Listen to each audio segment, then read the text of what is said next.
ఓం మహాగణాధిపతయే నమః. ఓం గురుభ్యో నమః. ఓం శ్రీమాత్రే నమః. అరుణాం కరుణాతరంగితాక్షీం ధృతపాశాంకుశపుష్పబాణచాపాం అనిమాదిభిరావృతాం మయూకైః అహమిత్యేవ విభావయే భవానీం. శ్రీమాత్రే నమః.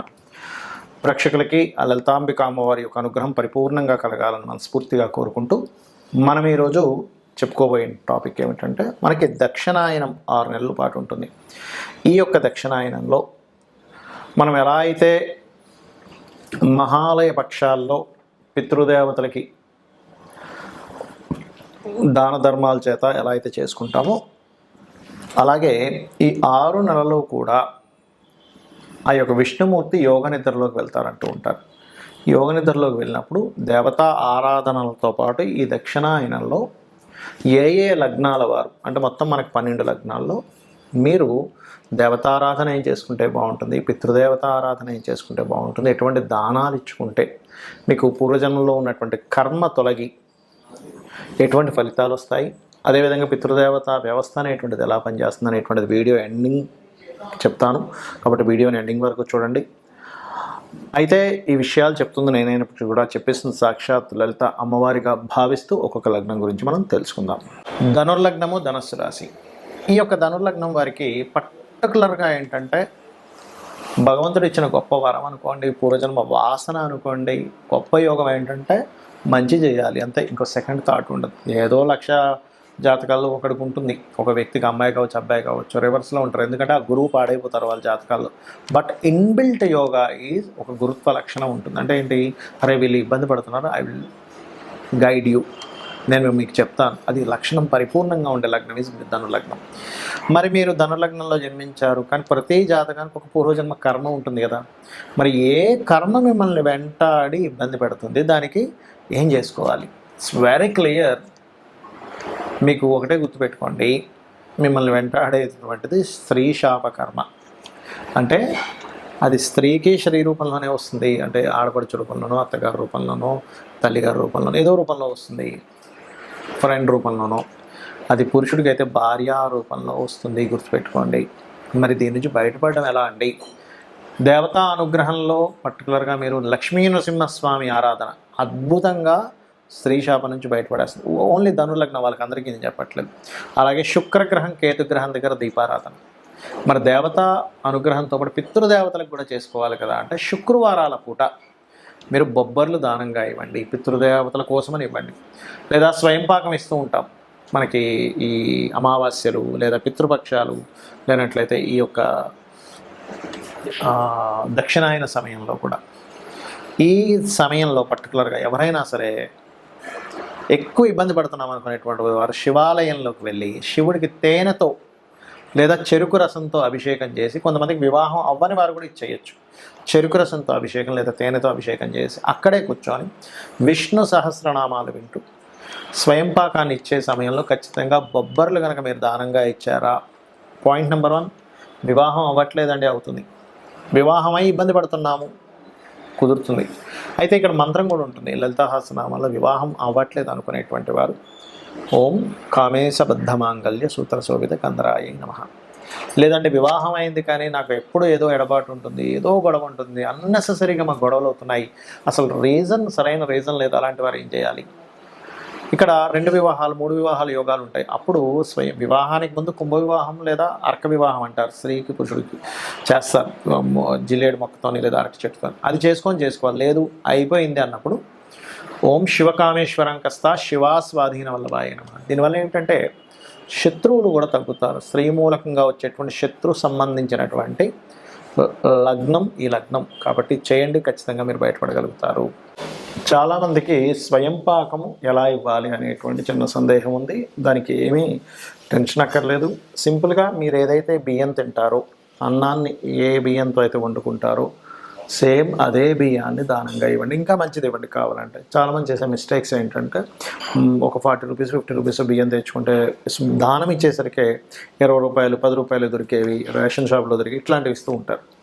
దానివల్ల ఏమవుతుందంటే ఆ వ్యక్తి తినకపోగా తిట్టుకుంటారు, అరే ఏమిటి ఇలాంటివి ఇచ్చారు, వీళ్ళు ఇలాంటివే తింటారా, మనకి ఇలాంటివి ఇచ్చారంటే. దానివల్ల మీరు ఇచ్చేటువంటి దానానికి ఫలితం రాకపోగా దోషం ఏర్పడుతుంది. కాబట్టి అలా చేయకండి. మీరు అరకిలో అయినా ఇవ్వండి, కిలో అక్కర్లేదు. పోనీ మీ దగ్గర డబ్బులు లేవు, 50 రూపాయల బదులు అరకిలో 25 రూపాయలు అయిపోతుంది. కాబట్టి మీరు అలా చేయకండి. కాకపోతే ఎక్కువ ఇస్తే ఎక్కువ ఫలితం ఉంటుంది. స్వయం పాకంలో బియ్యం, అలాగే 2 రకాల కూరగాయలు, 2 రకాల ఏమైనా పప్పులు, పొరపాటును కూడా ఉల్లిపాయ ఇవ్వకూడదు స్వయం పాకంలో. అదేవిధంగా ఉప్పు, నూనె, చింతపండు, మిరపకాయలు కూడా కొంతమంది ఇస్తారు. సో ఈ రకంగా దానం అనేటువంటిది ఇవ్వండి. అలాగే దక్షిణ కూడా మీకు తోచినంత ఇవ్వాలి. ఎందుకంటే దక్షిణ లేకుండా ఎప్పుడు కూడా ఇవ్వకూడదు. ఎందుకంటే మనం ఏదైతే దానం రూపంలో ఇస్తామో ఆ దానమే మనల్ని కాపాడుతుంది. దానం రూపంలోనే మనకి కర్మ తొలగుతుంది. అలాగే మరి కొంతమందికి మాకు డేట్ ఆఫ్ బర్త్ లేదండి, టైమ్ ఆఫ్ బర్త్ లేదు, మా నక్షత్రం ఏంటో తెలియదు, మా రాశి ఏంటో తెలియదు, మరి అలాగా అని అడుగుతూ ఉంటారు.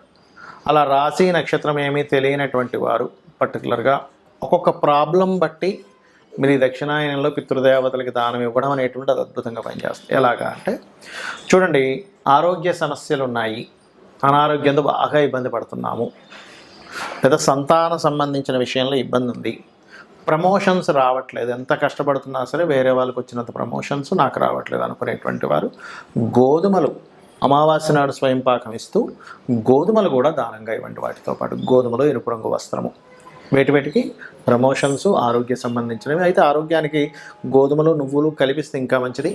అలా చేసినట్లయితే ఖచ్చితంగా మీరు అనారోగ్య సమస్య నుంచి బయటపడతారు, అందులో ఎటువంటి సందేహం లేదు. ఇక రెండవది, మానసిక సమస్యలు ఉంటాయి కొంతమందికి. ప్రతి చిన్న విషయానికి డిప్రెస్ అయిపోతుంటారు, బాధపడిపోతుంటారు, దుఃఖపడిపోతుంటారు, ఒక రకమైన లోన్లీ ఫీలింగ్లోకి వెళ్ళిపోతారు. దానికి కారణం ఏమిటంటే చంద్రుడి యొక్క స్థితి పాడైందని అర్థం మీ జన్మజాతకంలో. అంటే పాస్ట్ లైఫ్లో చేసుకున్న కర్మ చంద్ర రూపంలో మనల్ని ఇబ్బంది పడుతుంది. ప్రతి చిన్న విషయానికి కంగారు పడిపోతున్నారండి. కొంతమంది అంటుంటారు, ఇళ్ళలో చూడండి, మా అబ్బాయి కానీ మా అమ్మాయి కానీ ప్రతి చిన్న విషయానికి బాధపడిపోతున్నారండి. వాళ్ళకి ఏం చేస్తారంటే మొట్టమొదటిగా మెడిటేషన్ నేర్పించండి. వాళ్ళకి ఎంత మెడిటేషన్ చేస్తే అంత స్ట్రాంగ్ అవుతారు, మనసు వాళ్ళ అధీనంలో వస్తుంది. ఏమైపోతుంది, మహా అంటే ఏం కొంపలేం మునిగిపోవు అనేటువంటిది ఒక థాట్ ప్రాసెస్ స్టార్ట్ అవుతుంది. దీంతోపాటు బియ్యము, ఉలవలు కూడా దానంగా ఇవ్వండి. ఉలవలు ఏంటంటే ప్రత్యేకంగా వైరాగ్యంలోకి వెళ్ళిపోయే వారికి ఉలవలు ఇస్తే ఇంకా మంచిది, గుర్తుపెట్టుకోండి. ఆ రకంగా మనసు ఒక రకమైన వైకల్యానికి చెందుతుంది, డిప్రెషన్లోకి వెళ్ళిపోతున్నారు, సూసైడ్ అటెంప్ట్స్ కూడా చేస్తున్నారు కొంతమంది. అమ్మో ఏమైపోతారని భయం వేస్తుంది అని అనుకునేటువంటి వారు ఈ 2 రకాల దానాలు సోమ లేదా మంగళవారాలు, లేనట్లయితే స్వయంపాకం ఇచ్చేటప్పుడు కలిపి కూడా ఇవ్వవచ్చు. ఇక కొంతమందికి భూ సంబంధించిన తగాదాలు ఉంటాయి. అయితే భూ సంబంధించినటువంటి తగాదాలకి ముఖ్యంగా మీరు వారాహి అమ్మవారి యొక్క అష్టోత్తరం లేదా ఓం వారాహిదేవి అయి నమః అనే నామస్మరణ కనుక చేస్తే, మీరు కనుక ధర్మంగా ఉండి మీది ఎవరిదైనా సరే ఇంట్లో కుటుంబ సభ్యులు కావచ్చు, బయట వాళ్ళు కావచ్చు, కబ్జా చేయడం కావచ్చు, అలా భూమికి ఆస్తికి సంబంధించిన విషయంలో జరిగిందంటే ఖచ్చితంగా అమ్మవారు మీరు ధర్మంగా ఉన్నట్లయితే మీ యొక్క ఆస్తి మీకు 100% ఇప్పిస్తుంది, అందులో ఎటువంటి సందేహం లేదు. మరి దానం ఏమి ఇవ్వాలి? ఈ దక్షిణాయనంలో కందులు ఉంటాయి, కందులు, ఎరుపు రంగు వస్త్రము, కేజీంబావు కందులు, ఎరుపు రంగు వస్త్రం దానంగా ఇవ్వండి. ఇక మరి కొంతమందికి వ్యాపారాల్లో కలిసి రాదు, వ్యాపారంలో బాగా కలిసి రావాలి, ఏ వ్యాపారం పెట్టినా కలిసి రావట్లేదు అంటే దాని అర్థం ఏమిటంటే మీ జన్మజాతకంలో బుధుడి యొక్క స్థితి పాడైంది. చాలామందికి తెలియక బుధుడు పాడయ్యాడో బాగోలేదో చూసుకోకుండా వ్యాపారాలు పెట్టేస్తారు, ఇబ్బంది పడుతుంటారు. కొన్నిసార్లు కొంతమందికి ఆ దశ కలిసి రాదు, తర్వాత మళ్ళీ కలిసి వస్తుంది, అది చెక్ చేసుకోవాలి ముఖ్యంగా. దాంతోపాటు పెసలు దానంగా ఇవ్వండి. పెసలు, గ్రీన్ కలర్ వస్త్రము, వీలైతే గోవుకి గోంగూర తినిపించండి. అలాగే మరి కొంతమందికి సరైనటువంటి మాస్టర్స్ దొరకరు, దేవతా పూజలు ఎన్ని చేస్తున్నా సరే వాళ్ళకి అనుగ్రహం రాదు. ఎన్నో పూజలు చేస్తున్నామండి, ఒక్క ఫలితం రావట్లేదు, అసలు ఏంటి భగవంతుడు ఉన్నాడా లేడా అనేటువంటి సందేహం కూడా కలుగుతూ ఉంటుంది. అలాంటి వారు మీరు చేయవలసింది ఏంటంటే మీ జన్మ జాతకంలో గురువు యొక్క అనుగ్రహం తక్కువగా ఉంది. మనకి శాస్త్రాల్లో ఏం చెప్తారంటే గురువు ఈజ్ ఈక్వల్ టు గాడ్. అందుకే చూడండి, మనకి సైంటిఫిక్గా కూడా మన భూమి మీదకి ఏదైనా శకలాలు వస్తున్నాయంటే గురుత్వాకర్షణ శక్తి అంటారు. అంటే గురువు తన వైపు లాగేసుకుంటాడట ఆ శకలాన్ని భూమి మీద పడకుండా. అంటే ప్రొటెక్షన్ ఫోర్స్ జూపిటర్ అంటే. సో ఆ యొక్క గురువు యొక్క స్థితి బాగుపడాలి అంటే మీరు శనగలు దానంగా ఇస్తూ ఉండాలి, గోసేవలు ఎక్కువగా చేస్తూ ఉండాలి. వివాహ సంబంధించిన ఇబ్బంది ఉందండి, వివాహం ఎంత ప్రయత్నం చేసినా అవ్వట్లేదు అనుకునేటువంటి వారు బొబ్బర్లు, తెలుపు రంగు వస్త్రము దానంగా ఇస్తూ, అదేవిధంగా ఫైనాన్షియల్ గ్రోత్కి కూడా ఇది పనిచేస్తుంది, బొబ్బర్లు దానంగా ఇవ్వడము.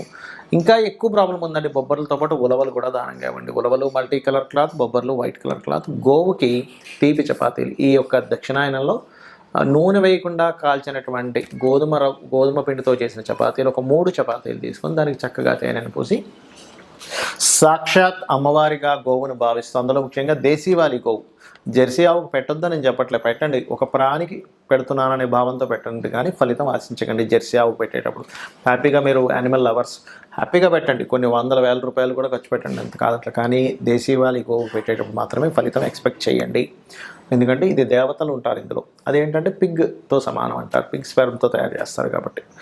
ఇక మీకు ఫైనాన్షియల్ కానీ వివాహ సంబంధించిన విషయాలు కానీ ఆ యొక్క బొబ్బర్లు దానంగా ఇవ్వడం మంచిది. రోగాలు ఎక్కువగా ఉన్నాయి, గోధుమలు మరియు నువ్వులు ఈ రెండింటిని దానంగా ఇవ్వండి. గోవుకి బెల్లం తినిపించండి. పనులేమీ కదలట్లేదు, ముందుకు కదలట్లేదు అనుకున్నప్పుడు శనితో పాటు, అంటే మీరు నువ్వులతో పాటు ఉలవలు కూడా దానంగా ఇవ్వండి. మరియు గోవుకి బెల్లముతో పాటు గ్రాసం కూడా తినిపించండి. భయాలు ఎక్కువగా ఏర్పడుతున్నాయి, ఎక్కువ ఇమాజినేషన్స్ ఎక్కువైపోతున్నాయి, ఏం జరుగుతుందో అర్థం కావట్లేదు, ఊహల్లో ఎక్కువ బ్రతుకుతున్నాను, రియాలిటీ ఇదని తెలిసినా కూడా నన్ను భయం వెంటాడుతుంది అంటూ ఉంటారు కొంతమంది. అలాంటి వారు మినుములు దానంగా ఇవ్వండి. పితృదేవతలకి స్వయం పాకం ఇచ్చే సమయంలో మినుములతో పాటు సిమెంట్ కలర్ వస్త్రము. ప్రతిదీ ఆటంకం జరుగుతుందంటే ప్రత్యేకంగా ఉలవలు దానంగా ఇవ్వండి. ఇవి కనుక పితృదేవత సంబంధించినటువంటి కార్యక్రమాల్లో మీరు స్వయం పాకంతో పాటు ఇవి ఇస్తూ దేవతా ఆరాధన కనుక చేసినట్లయితే ఖచ్చితంగా మీ యొక్క జీవితం సక్సెస్ఫుల్గా ఉంటుంది, ఉండాలి అని కూడా మనస్ఫూర్తిగా కోరుకుంటూ శ్రీమాత్రే నమః.